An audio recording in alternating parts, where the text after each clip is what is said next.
A inteligência artificial já faz parte do nosso cotidiano. Mas o ponto é, será que ela nos deixa mais burros ou mais inteligentes? Meu nome é Débora Vieira, eu sou mestre e doutoranda em educação e hoje neste vídeo eu vou te contar o que eu faço para usar a inteligência artificial para aumentar a minha performance e desempenho. Vamos lá? O que vocês estão vendo aí na tela é o que eu chamo de engenharia da performance com o uso de inteligência artificial. E aí, já de cara, nós temos a atrofia. O que isso significa? Significa que quando a gente faz um uso sem pensamento crítico, inconsciente e excessivo da inteligência artificial, nós temos alguns problemas. Mas qual o custo de todo esse problema? Qual o custo dessa eficiência que a inteligência artificial nos oferece, mas quando a gente faz um uso acrítico? Nós temos aqui 3 problemas. A gente entra no piloto automático e desse piloto automático a gente acaba perdendo a nossa participação humana dentro do que a gente tem que fazer nas tomadas de decisões da nossa vida. Então nós ficamos ali de forma passiva aceitando todo aquele tipo de informação da inteligência artificial sem questionar nada. Nós temos o fim do processo criativo, então muitas vezes a gente busca uma rapidez ali nas tecnologias, na inteligência artificial, mas a gente acaba abrindo mão da nossa capacidade de pensar sobre aquilo, da nossa capacidade de criar a partir de algo que nos surgiu. Pode ser um problema, pode ser uma nova ideia. A gente, ao invés de tentar pensar, desenhar, estruturar, a gente recorre de pronto para a inteligência artificial para ver o que ela tem para nos oferecer. Muitas vezes a gente sempre pensa, nossa, ela teve uma ideia genial, eu jamais pensaria isso, e simplesmente abre mão desse processo criativo. E aqui nós temos a amplificação do viés. O que significa isso?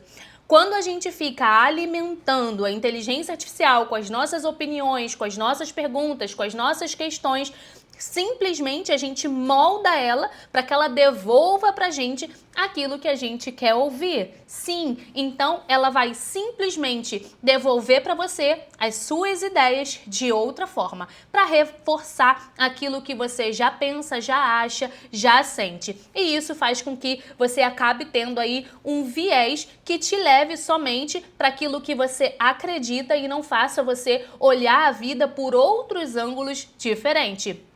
Isso, obviamente, nos emburrece. É aqui esse custo oculto, está aqui esse custo que a inteligência artificial acaba causando pra gente. E quanto mais a gente dá informação para ela fica mais inteligente, ela tem mais dados para processar, ela tem mais dados para conseguir fazer ali novas respostas, elaborar outras coisas. E, na verdade, somos nós que vamos ficando mais burros, porque a gente abre mão do nosso pensamento crítico, a gente abre mão da nossa criatividade, a gente abre mão de tomar decisões, delega decisões para a inteligência artificial. E aí depois vence aí o pessoal do medo, né? Se a inteligência vai substituir seres humanos, não vai substituir seres humanos. Só que, na verdade, a gente vive querendo usar a inteligência artificial de qualquer forma e depois a gente acaba tendo medo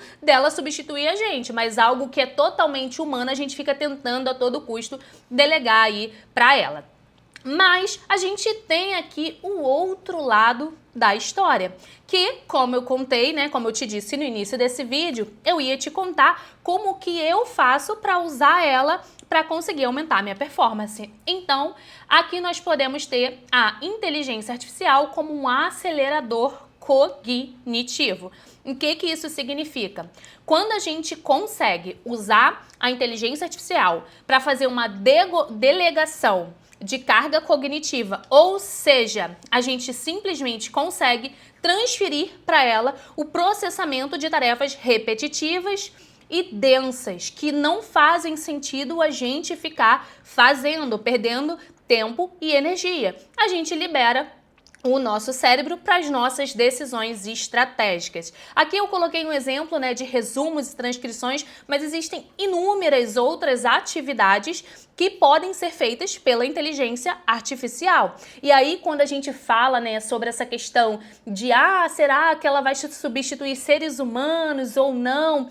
Eu gosto de dizer que seres humanos ela não vai substituir, mas algumas pessoas ela já substituiu. E na verdade não é só a inteligência artificial que fez isso. A tecnologia, o avanço da tecnologia como um todo fez isso. Se você parar para pensar, lá nas plantações tinha uma pessoa que vinha e ficava cavando buraquinho por buraquinho, jogando sementinha por sementinha, todo dia indo ali regar pedacinho por pedacinho. Hoje, a gente tem uma máquina que consegue fazer esse buraco em grande escala, jogar a semente, regar, e o negócio funciona de uma forma muito mais rápida, muito mais acelerada, muito mais otimizada também. Então, a gente tem um grande exemplo de algo que não é necessariamente usando inteligência artificial, mas que foi um avanço tecnológico que substituiu pessoas, substituiu uma tarefa que é repetitiva. Isso a gente está falando de algo que talvez para você possa ser distante, mas a gente pode falar aí de outras coisas que são próximas a gente. Por exemplo, caixa. A gente tem caixas de mercado, caixas enfim, lojas de fast food e por aí vai. E a gente consegue chegar lá e fazer o pedido e pagar e tudo, e a gente não precisa ter nenhum ser humano ali, porque é uma tarefa repetitiva que a máquina conseguiu substituir. Então, como eu falei, seres humanos não, mas algumas pessoas sim. E aí, seguindo aqui, a gente vem também para a expansão do campo criativo. Sim, ela pode tirar a sua criatividade, matar, enfim, acabar seu fim, mas ela também pode te ajudar e expandir. Então, quando a gente consegue usar a inteligência artificial como um espelho para ampliar nosso pensamento e evitar bloqueio criativo, ela tem esse outro lado benéfico. Ela vem como uma ajuda, ela vem como um potencializador da nossa criatividade. E isso é excelente, porque a gente pode usar ela para chuvas de ideias. Você teve uma ideia? Coloca lá, pede para ela, crie mais 5 variações desta ideia. Olha que excelente. Às vezes a sua ideia original você ainda vai considerar a melhor, inclusive. Ou às vezes você vai conseguir pegar ela e fundir com outras coisas das outras ideias que a inteligência artificial te forneceu. Contra-argumentos. Então, se você tem um pensamento, um posicionamento, se você tem algo que você quer olhar por diferentes perspectivas ou ver se tem argumentos contrários que podem te fazer pensar melhor sobre aquilo, você coloca lá. Pede para ela fazer esse contra-argumento para você conseguir olhar por essa nova perspectiva. E também sobre variações. E aí a gente entra com variações de texto, de design e de outras coisas. Essa parte, inclusive, de variações, eu curto muito, porque uma coisa que eu uso muito inteligência artificial é para revisão. Então, às vezes, eu escrevo um texto e eu gosto de colocar lá e pedir para ela revisar aquele texto, para ela melhorar a conexão entre as ideias do texto, e isso é sensacional, ela faz muito bem e ela não toma a minha autoria. Na verdade, ela potencializa e melhora algo que eu já fiz. E isso aqui faz com que tenha uma expansão desse campo criativo. E o terceiro ponto é a identificação de padrões ocultos. Ela pode potencializar a nossa percepção humana. Ela pode ajudar a gente a enxergar a correlação entre as coisas, que já pode ser que a gente não ia conseguir fazer isso ali manualmente, de pronto. Isso aqui é muito bacana também. Uma coisa que eu acho bem legal às vezes eu pego feedbacks variados, coloco lá e peço para ela encontrar um ponto em comum entre aqueles feedbacks. Qual é o ponto em comum? Qual é o ponto aqui que é o maior ponto positivo, de repente, do meu trabalho? O que eu posso melhorar a partir do feedback dos meus alunos? E ela traz para mim, às vezes, uma correlação entre uma coisa e outra e mostrar o porquê que todos eles estão falando que determinada coisa é boa e talvez seja por X, por Y. Então, isso também é muito legal para fazer com que a gente consiga enxergar, identificar esses padrões ocultos. E aí, assim, existe uma regra de ouro que eu acho que aqui é algo que a gente precisa ter em mente o tempo inteiro quando a gente usa a inteligência artificial.